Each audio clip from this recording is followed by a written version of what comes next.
Hello students, আমি Moumita ma'am. আশা করি তোমরা সকলে খুব ভালো আছো। Welcome back to our channel.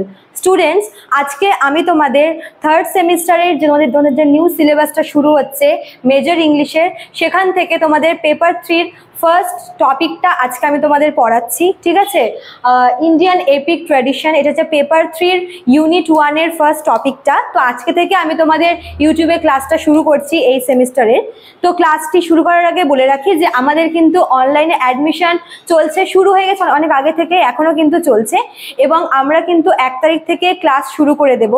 তো যারা ভাবছো যে আমাদের সাথে অনলাইনে যুক্ত হতে চাইছো বা যারা পড়তে চাইছো, তারা আমাদের অফিসিয়াল নাম্বারে যোগাযোগ করতে পারো। আমাদের অফিসিয়াল নাম্বার দুটো আছে, একটা হচ্ছে 6295916282, আর একটা হচ্ছে 7076398606। ঠিক আছে, দেখো দেওয়া আছে ওখানে নাম্বার দুটো, তোমরা দেখতেই পাচ্ছ।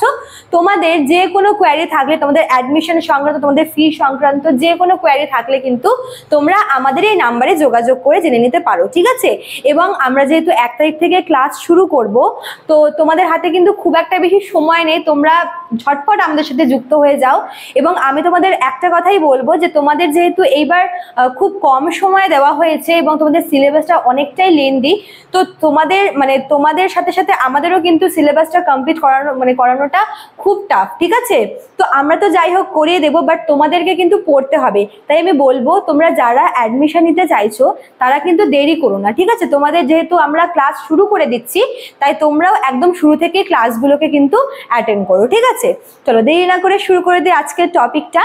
দেখো, ইন্ডিয়ান এপিক ট্র্যাডিশন তোমাদের পেপার 3-র ফার্স্ট টপিকটা। ঠিক আছে, তো আজকে আমি তোমাদের শুধুমাত্র ইন্ডিয়ান এপিক ট্র্যাডিশনের এর ইন্ট্রোটা নিয়ে আলোচনা করব। নেক্সট আমি এর পয়েন্টসগুলো, এটাতে কি কি থিম রয়েছে, কনভেনশন, সব নিয়ে আলোচনা করব। ঠিক আছে, দেখো ইন্ডিয়ান এপিক ট্র্যাডিশন এটা জানতে গেলে আমি দেখো এখানে 3টা পয়েন্ট লিখেছি। একটা হচ্ছে what is epic. Epic tradition জানার জন্য আমাদের আগে জানতে হবে যে এপিক জিনিসটা কি। তোমরা হয়তো অনেকেই জানো এপিক এপিক কাকে বলে, এপিক পোয়েম কেমন হয়, তবুও আমি এখানে কিন্তু বলবো। ঠিক আছে, তারপর দেখো কি লিখেছি, সাম ইম্পর্টেন্ট এপিক্স, কতগুলি বিখ্যাত এপিক। এটা অবশ্যই আমাদের ইন্ডিয়ান এপিকে হবে, যেহেতু এটা তোমাদের এই পেপারটা কিন্তু পুরোপুরি ইন্ডিয়ান ক্লাসিক্যাল সাহিত্যের উপরে রয়েছে।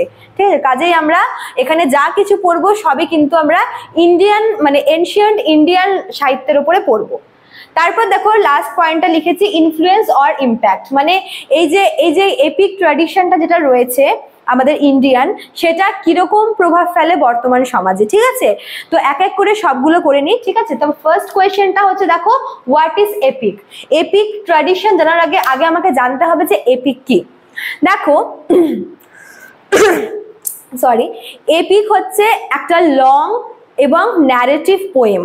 ঠিক আছে, লং এবং ন্যারেটিভ পোয়েম এটা এক কথায় অনেক বড় হবে, লেন্দি হবে, এবং এখানে অনেক কিছু আর কি দেওয়া থাকবে, অ্যানালাইজ করা থাকবে। ঠিক আছে, তো এপিক যেটা রয়েছে সেটা বেসিক্যালি হচ্ছে কোনো একজন ব্যক্তির তার যে হিরোইক অ্যাক্টিভিটিস, বা যেখানে তার কিছু তার সাহসিকতার পরিচয় পাওয়া যায়, বা যেখানে তার এমন কিছু কাজের আর কি জিনিস রয়েছে, এমন কিছু কাজের সম্পর্কে বলা হয়েছে যেগুলো সেই ব্যক্তিকে হিরো বানিয়ে তোলে। ঠিক আছে, তো এমন কিছু যখন একটা পোয়েমের মধ্যে আমরা দেখব যেটা বেশ লংও হবে এবং যেখানে সেই হিরো বা আদার্স আরও ক্যারেক্টারের বিভিন্ন কাজগুলি, অ্যাক্টিভিটিগুলিকে খুব সুন্দর করে অ্যানালাইজ করা থাকবে, সেটাকে কিন্তু আমরা এপিক পোয়েম বলি বা এপিক বলি। ঠিক আছে, যখন আমরা এপিকটা কি, এপিকে আমরা সবসময় না দুটা পাওয়ারের মধ্যে স্ট্রাগল দেখবো, দুটা অপোজিট পাওয়ার, একটা হচ্ছে গুড আর একটা হচ্ছে ইভিল, ভালো শক্তি এবং খারাপ শক্তির মধ্যে সবসময় কিন্তু আমরা একটা স্ট্রাগল দেখতে পাই এপিকের মধ্যে। ঠিক আছে, এছাড়াও মনে করো যে যেহেতু এটা শুরুতেই বললাম যে এখানে হচ্ছে কোনো একজন ব্যক্তির হচ্ছে ব্রেভারি, তার হচ্ছে লয়ালটি, তার ডিউটি, এই সমস্ত কিছুকে হচ্ছে এক্সপ্রেস করা হয়ে থাকে। তো এই জন্য এটা বেশ কিন্তু আর কি ন্যারেটিভ হয়, বেশ বড় হয় এবং এখানে অনেক কিছু দেওয়া থাকে। ঠিক আছে, এইবার দেখো এপিকের কতগুলো এক্সাম্পল, যেটা হচ্ছে আমাদের ইন্ডিয়ান এপিক। তো যখনই এপিকের কথা আমাদের মাথায় আসবে, এপিককে বাংলাতে মহাকাব্য বলা হয়, যখনই এপিকের কথা আমাদের মাথায় আসবে তখনই কিন্তু আমাদের দুটা বিখ্যাত প্রমিনেন্ট এপিকের কথাই কিন্তু সবার আগে মনে আসবে। সেটা হচ্ছে, একটা হলো দ্য রামায়ণা আর একটা হচ্ছে মহাভারত। ঠিক আছে, রামায়ণা আর মহাভারত হচ্ছে দুইটা প্রমিনেন্ট এপিক, ঠিক আছে, ইন্ডিয়ান এপিক। যেহেতু এটা আমরা ইন্ডিয়ান আর কি ক্লাসিক্যাল ইয়ে নিয়ে কথা বলছি, ইন্ডিয়ান এপিক নিয়ে কথা বলছি, কাজেই আমি এখানে ইন্ডিয়ান যে প্রমিনেন্ট দুটো এপিক আছে রামায়ণ আর মহাভারত, এই দুটো সম্পর্কেই বলবো। ঠিক আছে, তো যদি এখন তোমরা মানে হয়তো তোমরা জিজ্ঞেস করবে যে রামায়ণ এবং মহাভারতকে কেন এপিক বলা হয়ে থাকে, এরও কারণ আছে। দেখো, প্রথমে আমি রামায়ণটা নিই। ঠিক আছে, রামায়ণের গল্প তোমরা প্রত্যেকেই জানো যে রামায়ণ হচ্ছে মোট 7টা খণ্ড নিয়ে তৈরি। ঠিক আছে, এবং এখানে কিন্তু আমরা হচ্ছে দুটা ক্ষমতার মধ্যে, দুটা বিপরীত ক্ষমতার মধ্যে স্ট্রাগল বা লড়াই দেখতে পাই। ঠিক আছে, একদিকে রয়েছে হচ্ছে লয়াল ডিউটিফুল রাম, আর অন্যদিকে রয়েছে হচ্ছে রাবণ। এবং এই দুটা অপোজিট পাওয়ারের মধ্যে, অপোজিট মানে শক্তির মধ্যে যখন হচ্ছে আর কি বিরোধ বাদে যখন যুদ্ধ হয়, তখন কিন্তু আমরা দেখি যে সত্যি বা যে হচ্ছে মানে ভালো, যে হচ্ছে মানে আর কি অনেস্টির যে প্রতীক, তারই কিন্তু আর কি জয় হয়। ঠিক আছে, এবার রামায়ণ, যখন রামায়ণটাতে আমরা কি দেখি যে এই গল্পটা যে মেন থিমটা কি, মেন থিমটাই যেখানে মেন থিমটা হচ্ছে রাম এবং সীতার মধ্যেকার লাভ, লয়ালটি, আন্ডারস্ট্যান্ডিং এবং ডিউটি। ঠিক আছে, এবং দেখো এই যে এই মহাকাব্যটা যেটা রয়েছে রামায়ণ, শুরু থেকেই কিন্তু বেশ অনেক কিছু বাধা বিপত্তি চলে আসে। ঠিক আছে, হিরোর লাইফে ফার্স্টে তার এক্সাইল হয়, তারপর তার ওয়াইফের অ্যাবডাকশন হয়, এবং ফাইনালি কিন্তু সে তার ওয়াইফকে রেস্কিউ করতে পারে। তো এই সব কিছু মিলিয়ে কিন্তু মানে এই পুরো মহাকাব্যটায় আমরা গল্পের যে হিরো আছে রাম, তার এমন কিছু অ্যাক্টিভিটিস দেখি, এমন কিছু তার মানে হিরোইক কিছু অ্যাক্টিভিটিস দেখি, যেটা কিন্তু তাকে মানে কি বলবো এই এপিকের হিরো করে তুলেছে। এছাড়াও কিন্তু আমরা হচ্ছে এপিকের মধ্যে কিছু মাইথোলজিক্যাল কিছু ব্যাপার স্যাপার দেখি, কিছু লেজেন্ডারি কিছু ব্যাপার স্যাপার দেখি। অবশ্যই আমরা এখানে গডেরও কিছু আমরা এখানে মেনশন পাই। ঠিক আছে, ঠিক রামায়ণেও আমরা তাই আমরা দেখি, এখানে দেবী দুর্গাকে দেখানো হয়। ঠিক আছে, তো এইভাবে এপিকের মধ্যে কি হয়, এপিকের মধ্যে ব্যক্তি, তারপর হচ্ছে মাইথোলজিক্যাল কিছু আর কি জিনিস, এছাড়াও তোমার হচ্ছে কিছু লেজেন্ডারি কাউকে আর কি সেখানে কিন্তু ইনভলভ করানো হয়। ঠিক আছে, নেক্সট দেখো মহাভারত। মহাভারত কিন্তু হচ্ছে কি পৃথিবীর সব থেকে লংগেস্ট এপিক, যার মধ্যে প্রায় 1 লক্ষটা ভার্স আছে। এবার আমরা জানি যে আচ্ছা মহাভারতকে কেন লংগেস্ট বলে, প্রায় 18টা কাণ্ড এটার মধ্যে রয়েছে, 18টা পর্ব রয়েছে। ঠিক আছে, এবং এই মহাভারতেও কিন্তু আমরা গুড ভার্সেস ইভিলের মধ্যে একটা স্ট্রাগল দেখতে পাই। একদিকে থাকে পাণ্ডব আর একদিকে থাকে হচ্ছে কৌরব। পাণ্ডব আর কৌরবের মধ্যে যে স্ট্রাগলটা হয়, এখানে কিন্তু শেষমেশ আলটিমেটলি পাণ্ডবদেরই কিন্তু জয় হয়। তো মহাকাব্যের এটাই আর কি রুলস যে মানে উভয় শক্তির মধ্যে হচ্ছে মানে উভয় এবং ইকুয়াল পাওয়ার।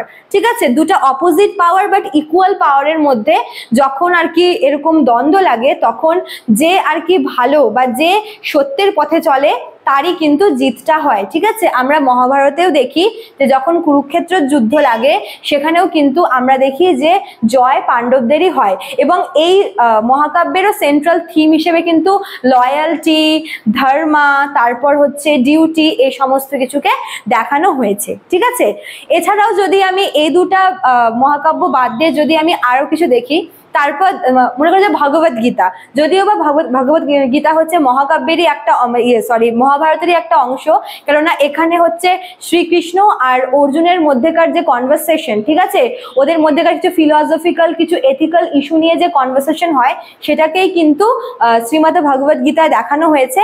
তো ভগবত গীতাকে আমরা মহাভারতেরই একটা সেকশন বলবো। আদার্স যদি আমরা কিছু রিজিয়নাল এপিকের কথা বলি ইন্ডিয়ান, তো আমাদের মাথায় আসবে হচ্ছে যেরকম মনে করে যে শিলাপ্পাদিক্রম আছে, মণিমেখলাই আছে। ঠিক আছে, এগুলো হচ্ছে কি রিজিয়নাল ল্যাঙ্গুয়েজে লেখা।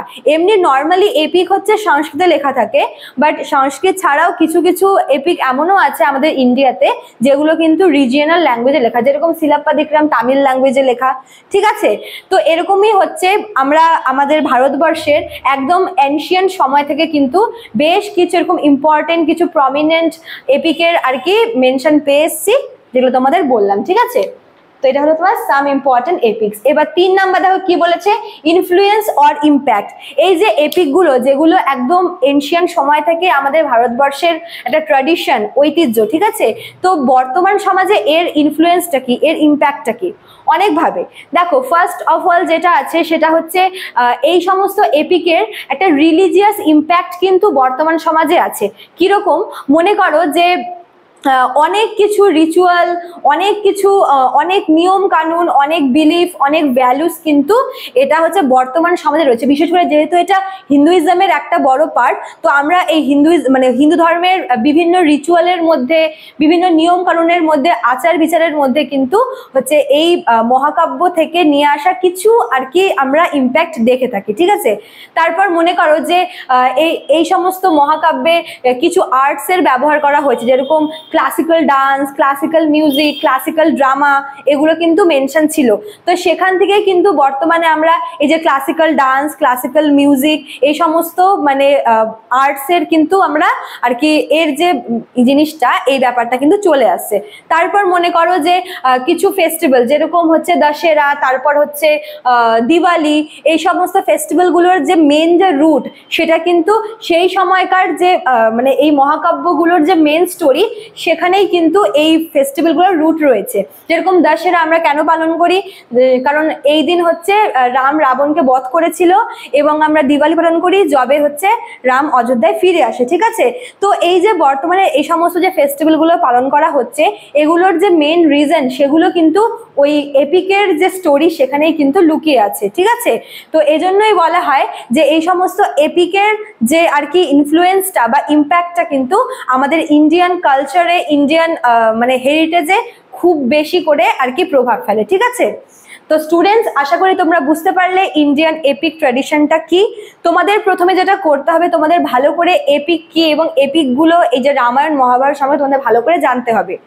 তোমাদের সিলেবাসে নেই, তবু তোমাদের ভালো করে জানতে হবে, কেননা এখান থেকে অনেকগুলো কোয়েশ্চেন তোমাদের আসবে, ঠিক আছে। মনে করো যে রামায়ণে কেমন কেমন থিম ব্যবহার করা হয়েছে, কোন কোন মানে কোন কোন আইডিয়াল গুলোকে আর কি দেখানো হয়েছে, মহাভারতের ক্ষেত্রেও সেম।